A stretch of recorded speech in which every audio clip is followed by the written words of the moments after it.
Anti corruption bureau ने टंगमर्ग के पेटचेक हरिवंटू में महकमे माल के एक मुलाजिम के घर पर छापा डाला और इस दौरान घर के अंदर तलाशी ली गई और मुख्तलिफ जावियों से जांच की गई। एसीबी की टीम ने महकमे माल के उस मुलाजिम के घर से छानबीन के लिए कुछ दस्तावेजात भी अपने साथ ले गई।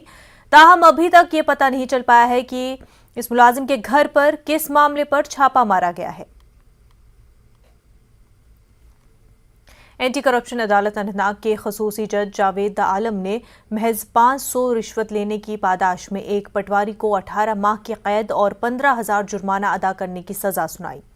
रिश्वत सतानी का ये मामला 2009 का है, जब क्रीरी शांगस के पटवारी अब्दुल अजीज वगे साकिन आखरन नावपुरा ने एक साइल से रिश्वत का तकाजा किया और शिकायत की बिना पर उसे रंगे हाथों गिरफ्तार कर लिया गया था।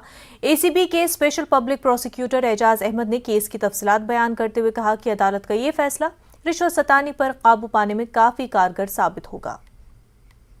He had been a patwari then at Kriri Shangas and he had demanded firstly rupees 1,000 from complainant and then it was settled at rupees 500 and then this complainant, he went to anti-corruption bureau, he filed a complaint against the accused patwari and then he then a successful trap was laid against the accused person, and as he was successfully trapped and red-handed arrested on the spot. In fact, there were two offences which were leveled against the accused. One was section 5 of this Prevention of Corruption Act.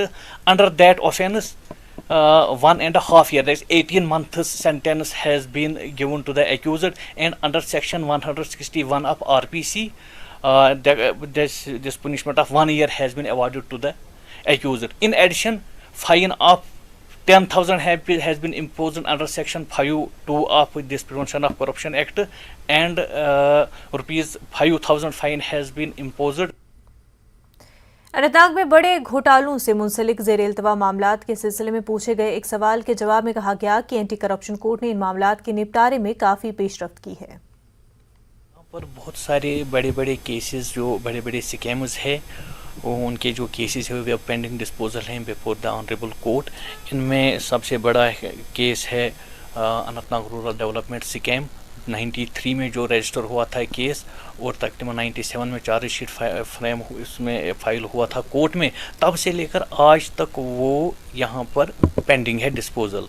तो इसमें काफ़ी expedite हुआ है पिछले साल से trial, और इसमें हम काफ़ी गवाह ला रहे हैं और उनको रिकॉर्ड कर रहे हैं बिफोर द कोर्ट, और उम्मीद है कि वो भी जल्द ही इख्ताम को पहुंच जाएगा।